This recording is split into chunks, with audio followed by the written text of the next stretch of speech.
Remember the weight of it. That 1,000-page catalogue landing on your doorstep in late August, thick as a family Bible. The glossy smell of fresh ink mixing with your mum's tea as she turned those pages at the kitchen table, dog-earing corners like she was mapping out Christmas itself.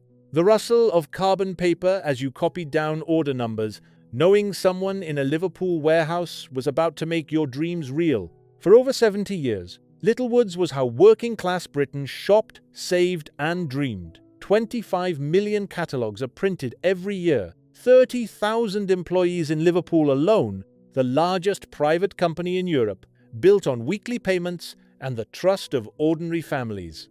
But somewhere between the football pools and the internet, between carbon paper and credit cards, something ended, and Britain lost far more than just a place to order Christmas presents. Welcome back to the channel. If stories like this bring back memories for you, hit that subscribe button and drop a comment below telling us about your family's catalogue. Did your mum run a club? Was the Littlewoods man a weekly visitor?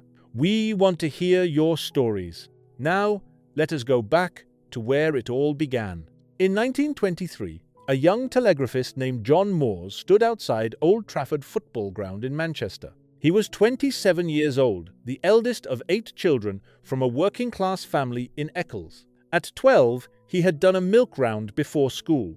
At 14, he was a messenger boy at the post office until they sacked him.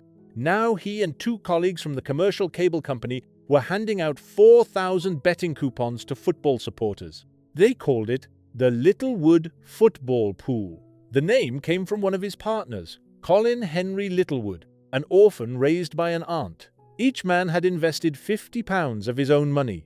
In 1923, that was a fortune. Moores later remembered that as he signed the check at the bank, his hands were damp. It seemed such a lot of money to be risking. That first season, they lost money. His partners quit, but John Moores held on with help from his brother Cecil, and slowly, the pools began to grow. By the early 1930s, Moores had thousands of working men sending in their coupons every week, dreaming of the big win. Then he had an idea that would change British retail forever. In May 1932, Littlewoods sent out its first mail-order catalogue, 168 pages of hand-drawn illustrations. Clothes, household goods, things ordinary families could never afford to buy outright. But here was the genius. Moores sent it to the women. The men did the pools. The wives did the shopping. And he let them pay weekly. The club system was born. A woman in every street became a Littlewoods agent. She held the catalogue. Her neighbours placed orders through her. She collected the weekly payments every Friday or Saturday when the wages came in. In return, she earned commission. For working-class women in the 1930s, this was revolutionary. Money of their own. Status in the community. Independence that did not rely on their husbands. By 1937, Moores was ready to expand. He opened his first department store in Blackpool, Britain's most popular working-class holiday resort. He knew his customers. He knew where they went. By 1939, there were 24 Littlewoods stores across the country. When war came, the Liverpool factories switched to making barrage balloons and Halifax bombers. Littlewoods did its bit. And when peace returned, the catalogues came back bigger than ever. Think about what that catalogue meant in the 1960s and 70s. You are a child in Sheffield or Glasgow or Cardiff. The nearest department store is miles away. Your parents do not have a car. They certainly do not have spare cash lying around. But in September, the new Littlewoods catalogue arrives. 1,000 pages of everything you could ever want. And your mum says you can circle what you want for Christmas. Hours spent on the carpet, pages turning slowly, the toy section near the back, though in the old days it was at the front. Action Man, Cindy dolls, Scalextric, space hoppers. You circle everything. You know you will only get 1 or 2 things, but the dreaming is half the joy. 4 months of agonizing, waiting between September and Christmas morning. That anticipation made the presents mean something when they finally arrived. For the grown-ups, it was different, but just as magical. Your mum finding a winter coat she actually liked. Your dad ordering new work boots that would last. Everything paid for at £1 or £2 a week. No shame, no begging at the bank. Just the catalogue agent knocking on the door every Friday, collecting the payments, having a cup of tea, catching up on the neighbourhood gossip. The agent knew when you were struggling. She knew when times were good. Credit built on trust, not algorithms. At its peak, in 1982, Littlewoods was the largest private company in Europe. The numbers were staggering. 30,000 employees in Liverpool alone. They called themselves the Littlewoodies. Sir John Moores, knighted in 1980, believed in looking after his workers. Day trips to the seaside, company sports teams, choirs, and amateur dramatic societies. The best wages in Liverpool. And a pioneering equal opportunities scheme that gave young people from difficult backgrounds a chance to go to college 1 day a week while they worked. The football pools were still enormous. 77% of the entire British pools market belonged to Littlewoods. Every Saturday, families across the country sat glued to grandstand, listening to the football results, checking their coupons. The ritual of the pools panel on snowy weekends when matches were postponed. The dream that this week, maybe this week, your 8-score draws would come up. In September 1961, that dream came true for a young couple from Castleford in Yorkshire. Keith and Viv Nicholson won £152,000 on the Littlewoods treble chance. In today's money, that is over £3 million. A 25-year-old factory girl and her minor husband went to London to collect their cheque from Bruce Forsyth. The press asked Viv what she would do with the money. She gave an answer that would follow her for the rest of her life. Spend, spend, spend. The Nicholsons bought sports cars and fur coats and went on luxury holidays. Within a few years, the money was gone. Keith died in a car crash on the A1. Viv was declared bankrupt. Her story became a book, a television play, a West End musical. Morrissey put her photograph on the cover of the Smiths' single, Heaven Knows I'm Miserable Now. She died in 2015 after battling dementia. But for a moment in 1961, she represented everything Littlewoods promised. Ordinary people could have extraordinary lives. You just had to fill in your coupon and believe. Then came the cracks that nobody wanted to see. On the 19th of November 1994, two things happened on the same day. A syndicate of 24 regulars at a pub in Worsley won nearly £3 million on the Littlewoods pools. It was the biggest pools win in history, and the National Lottery launched across Britain. Suddenly, there was a new way to dream. No skill required, no studying the fixtures. Just pick your numbers and wait for the balls to drop. The first week's lottery jackpot was shared between 7 winners. They took home nearly £6 million between them.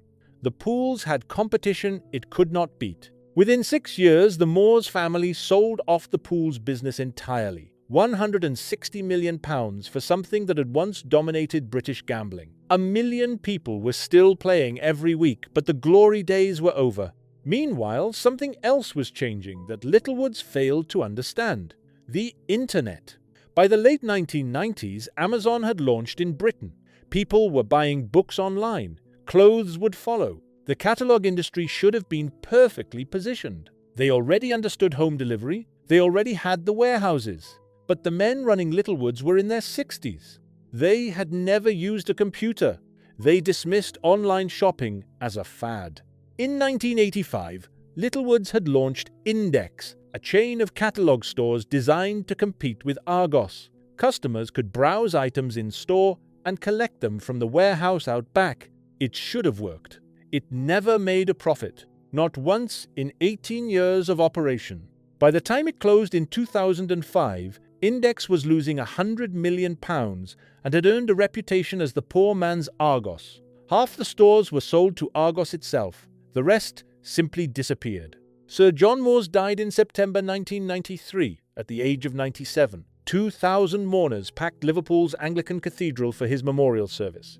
1,500 of them were Littlewoods employees saying goodbye to the man who had built their working lives. He left an estate valued at £10 million and a company that suddenly felt vulnerable without its founder. The vultures did not take long to circle. In October 2002, the Moores family sold Littlewoods to David and Frederick Barclay, the secretive twin brothers who owned the Telegraph newspaper. £750 million for 79 years of family heritage. The new owners talked about efficiency, synergies, rationalization. Anyone who has lived through a corporate takeover knows what those words really mean. Jobs were about to disappear. In 2004, Littlewoods merged with Kay's Catalogue, another storied British name that had been selling to working families since 1889. They called the new company Littlewoods Shop Direct Group. It sounded professional. It felt like a death notice. The historic Kay's warehouse in Worcester closed. 500 jobs gone. Over 200 years of that city's connection to the catalogue industry ended with a press release. In 2005 came the announcements that broke hearts across Britain. 119 Littlewoods stores would close. Every one of them was an anchor on a high street. Every one employed people who had given years to the company. Around 40 stores were sold to Primark. The rest became empty units, windows papered over, another gap in towns that were already struggling. The catalogue itself held on longer than the stores, but by 2015, even that was finished. The final printed Littlewoods catalogue rolled off the presses that year. Millions of British homes would never again receive that heavy package in the post. Very.co.uk became the successor, a bland website selling bland products. No weight in your hands, no corners to fold, no pages to dream over. In 2018, the Littlewoods Pools building in Liverpool, the original headquarters where generations had processed millions of coupons, caught fire. Nobody was hurt, but the symbolism was painful. The physical heart of the empire burning. Today, the site has been redeveloped. There is a film studio there now. Progress, they call it. Walk through Liverpool today and you will find Liverpool John Moores University, named in honor of the founder. Over 20,000 students attend every year. It is a fitting memorial to a man who believed in giving ordinary people a chance. But the students do not remember the catalogues. They have never waited for the poolsman to knock. They have never circled Christmas presents in September and counted down the days. What did we really lose when Littlewoods died? Not just a shop, not just a catalogue. We lost a way of living that modern Britain has completely forgotten. The catalogue agent was not a faceless corporation. She was Mrs. Patterson from number 42 who knew your mum since school. When times were hard, she might let you skip a week's payment without reporting it to head office. Try asking Amazon for that kind of understanding. The weekly payment taught people something too. You could not have everything at once. You saved, you waited, you appreciated what you finally received because you had worked for it over months. Today's one-click purchasing has destroyed that discipline. Buy now, worry later, throw it away when something newer arrives. We call it convenience. Our grandparents would have called it madness. And the dreaming. That is what hurts most. Children today scroll through endless products on screens. Nothing stays on the page long enough to want it properly. The anticipation is gone. The longing is gone. The magic of knowing that somewhere in a Liverpool warehouse your Christmas present was being wrapped by someone called a little Woody that is gone forever. Perhaps there was no saving it. Perhaps the internet was always going to win. Young women did not want to be catalogue agents anymore. Neighbours became strangers who never spoke. The social networks that made the club system work simply dissolved. You cannot blame Littlewoods for that, any more than you can blame the tide for coming in. But you can mourn what we lost. The largest private company in Europe, built from £50 and a dream outside Old Trafford. 30,000 workers who were treated like family. 25 million catalogues, bringing possibility into homes that could not afford to dream otherwise. Football pools that made Saturday evenings sacred. And a way of shopping that was built on trust between human beings, not algorithms tracking your browsing history. Somewhere in a charity shop, there is probably a Littlewoods catalogue from 1976. Pages dog-eared, corners folded, Christmas lists still circled in faded biro. Pick it up if you find one. Feel the weight of it. Remember what 1,000 pages of possibility felt like in your hands. Remember the knock at the door on Friday evening. Remember the dreams we used to have on weekly installments? We will never see anything like it again. Do you remember when the catalogue arrived at your house? Did your mum or your nan run a Littlewoods club? What did you circle for Christmas? Drop your memories in the comments below. And if you enjoyed this journey through British retail history, hit that subscribe button and ring the bell for more stories from the Britain we remember.